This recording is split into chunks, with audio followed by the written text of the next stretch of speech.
Hi, this is Dan Reimold with College Media Matters and the book Journalism of Ideas.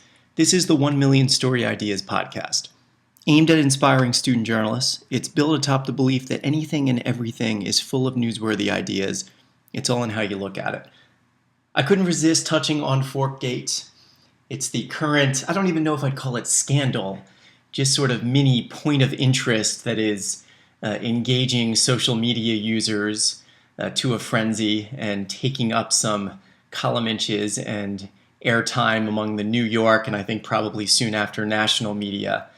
Bill de Blasio, the current New York mayor, just took over on New Year's, was caught photographed in a restaurant apparently eating pizza with a fork.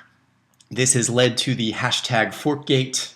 Again, I don't know if I'd call it scandal, but incident, and obviously gotten a lot of humor writers and local news teams all ablaze, and people are having a lot of fun with this thing.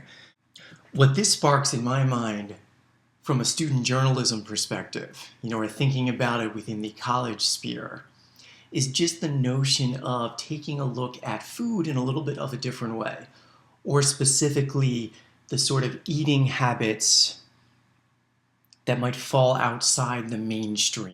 I do think the most serious types of stories to take a look at in this sphere for the college audience is absolutely the notion of eating disorders.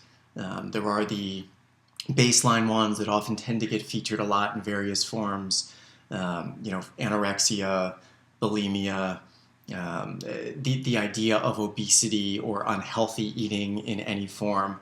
One interesting one fairly recently that ran in USA Today College was simply the notion that while a majority of the time, and I can vouch for this from what I see from reading a lot of student press pieces, these types of articles tend to get talked about in the context of female students.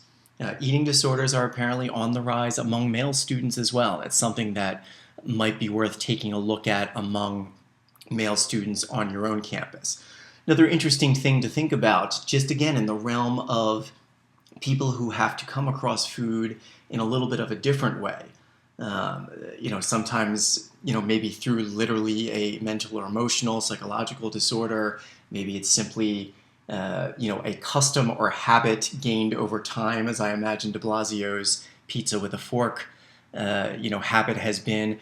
Others are dealing with something physical. In this case, a story that this made me recall, a young woman who had to literally withdraw from the college she was attending because she did not feel that the school was able to do enough to protect her from a potential reaction she would have to a pretty severe, apparently, peanut allergy.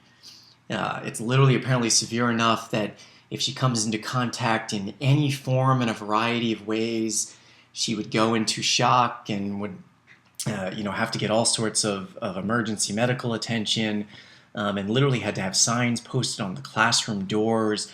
Ultimately, I think the school gave it a good shot. They didn't quite go far enough, and she was forced to withdraw. So kind of interesting, maybe talking with students who have these sorts of allergies, maybe at this extreme level, maybe not, but what they kind of have to deal with.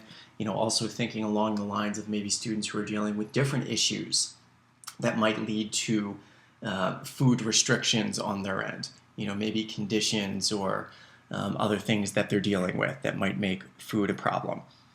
Also made me think of the idea of people who are approaching food not as something to be eaten, but as something to make money off of.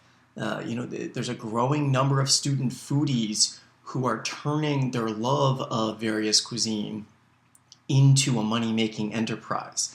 One example, a fairly recent piece in the Daily Orange at Syracuse University, a profile of a young woman who started a business called Thunder Cakes, in which she is developing and selling, I think it's mostly sweets, to students on campus and beyond, simply based on her love and obviously her high skill set of creating these goodies and selling it and branding it for an audience. So kind of interesting there. The other notion is individuals who are maybe purposely attempting to go outside the sphere of their normal food obsessions. There's individuals who might go on certain diets, certain fitness regimens. Maybe it's people who are suddenly eating vegan, or going with the paleo diet, that kind of quote unquote caveman diet. It might be interesting to track some of these down. One interesting one, this was literally a former editor-in-chief of the Temple University student newspaper in Philadelphia, the Temple News. This young man, purposely, more stunt journalism here, decided to give up meat for an entire month. And this was incredibly tough for him because he literally declared himself, for fun, a member of quote-unquote Team Bacon. Just the idea that's how much he would, literally love and subsist on meat. He gave it up for a month, wrote about the difficulty of that, made a video at the end of the month of his first indulgence in meat since he had given it up, 30, 31 days before, and really dug in, was craving it. Just kind of a fun feature to see the struggles with that. Again, maybe more in the entrepreneurial sense, some see food as a contest or as a means to an end through competitions. This was actually a profile piece that I wrote up for USA Today a while back on a young man, I believe at University of Wisconsin-Madison, if I'm remembering correctly, who is literally known as the country's top collegiate eater.